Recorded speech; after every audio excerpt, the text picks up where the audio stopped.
Thank Yeah. you for coming here. I do remember the last time we did some filming when we are doing promo for my business, you couldn't keep a straight face. So hopefully Straight you'll take this with a face. bit more Straight. decorum Yes. today. Yeah. Decorum. Okay. So, Okay. Decorum. Go. yeah, Let's go. cool. Yeah. I just want to ask you a few things, just to know how much you love music. You're a violinist. And the first question, really, why do you like classical music, or how did you get into classical music? I got into classical music because my father, he's still alive. He loved classical music. He was a violinist. He was a violinist, a composer, a conductor, Wow. and a painter. Ooh. So he ran this huge music school that he started teaching violin, and then he had people who taught cello and piano. So it was like a big music school in Singapore. And so from the moment I was born, I was in the thick of it, And so, I mean, typical Asian parent always teach their kids, Yeah. musical instrument. You'll Hmm. find in Asia, nearly every home has a upright piano, Mm. probably. But seeing that my dad was a violinist, he taught me violin from when I was nearly 7. I think he started me nearly 7, and yeah, so I was just plunged into classical music from Okay. before birth. Yeah, Nice. Awesome. Yeah, yeah. yeah. I was a little bit, but I think just from giving up piano, I stopped really listening to classical music. But that's why I'm quite intrigued to hear a little Mm. bit about why you love classical music even to this day. Mm. And maybe just for everyone listening, Mm. if there's particular types of music do you think that would resonate more with others, maybe, or what the kind of styles of classical music are there? If you want to just give a quick intro on that.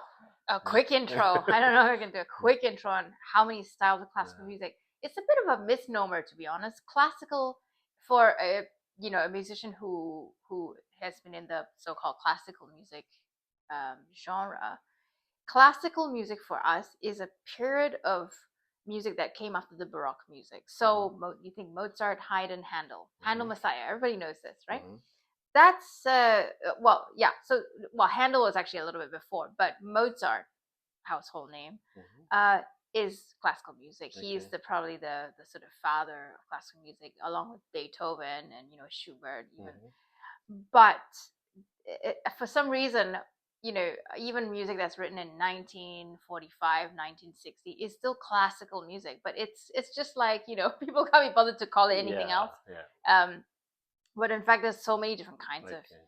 so-called classical music. When you think about Vivaldi, for example, Mm. Vivaldi Four Seasons, right? Who doesn't love and who doesn't know it in some form, whether it's on in a concert or from an advert for cars or something, But that's Baroque, so that's Oh, pre-classical okay. Interesting. tradition, Mm. right? But everyone lumps it together, classical Yeah, music. So there's Baroque. I mean, there's even Renaissance yeah. music, which is even earlier. Even the notation is different as Mm. well. And obviously the sort of harmonies are very different. The structure of the piece is very Okay. different. So, for example, Mozart, classical music, he came Mm. up with a kind of classical structure. So it's like, you say, if you put it in layman's terms, okay, you say you build a house. So from now on, we're going to build a house with a living room, a kitchen, Mm-hmm. 2 bedrooms, and a corridor that goes Oh, through the middle okay. of the house. Yeah. Now, a lot of British houses look like that, actually. This kind of dark corridor in the middle, and then all Yeah. the rooms that come Yeah. up. So that's like a certain structure, a Mm. traditional structure. So I would say classical music has this type of Oh, structure, and then it's called classical, the classical structure, yeah. and then So, and then pardon my, that's where it gets the word then, yeah? that's where it Okay. gets the word. But All right. even within the classical structure, you've got the rebels, right? So you've got like somebody like Beethoven. I mean, the guy also went deaf after a Mm-hmm. while. So one of the amazing things about Beethoven's later music was, in a way, I think is associated with him not being able to hear anything. So when you Mm-hmm. don't hear something, you are not as easily inspired, or you can't, you wouldn't imitate people as much as you may do Mm. if you can hear all the music around you. Because he was Yeah. not the only classical. There's so many composers who were his contemporaries. Of course, he just probably outshone them, outshone them all, somehow. Mm.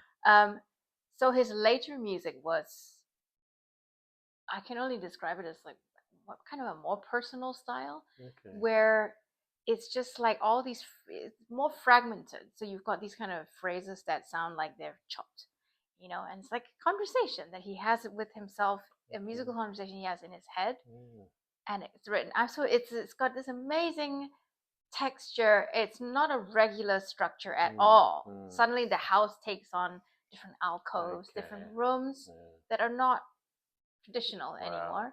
And that's because I think he went deaf, so there's so, even within each genre there are sub genres, if you know what I mean, depending on the composer. So yeah, it's really helpful to think of it in terms of the house structure as well, especially for me being in property as well. But and what about choosing this particular group? Why did you choose them? Well, tell us a little bit about the Amadeus Quartet. The Amadeus Quartet was, they started around the time of the war. So 3 of them were Jewish, and they were, well, not expelled, but they were driven out of Vienna because they were Jewish,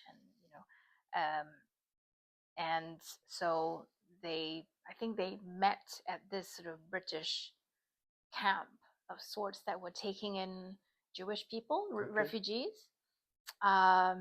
So it's quite extraordinary circumstances that they met, and then they found a cellist who was, I think, British, and they formed this quartet. This is like 45 or 46 or something like that.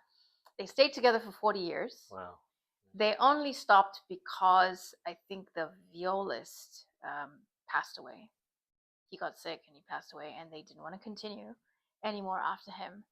I can't think of many quartets or ensembles who do this, who stop because one of their founding members passes away. Normally people are like, the show must go on. Even if you die, we'll replace you, And of course, it was an incredibly successful quartet. The way they made music was, it was such a deep way of making music. It was really moving, and such a moving kind of conversational way of playing. If we play some extras, I'm sure you can hear it. But they were one of the, still today, I mean, this is 1987, I think, that they stopped. We're 2024. They are still, they still hold the golden. So would they have influenced lots of people that came after them? I think so, yeah. I mean, they were also teachers, so they taught. I think they did a lot at the Royal Academy, for example. So they really inspired this whole generation of quartets.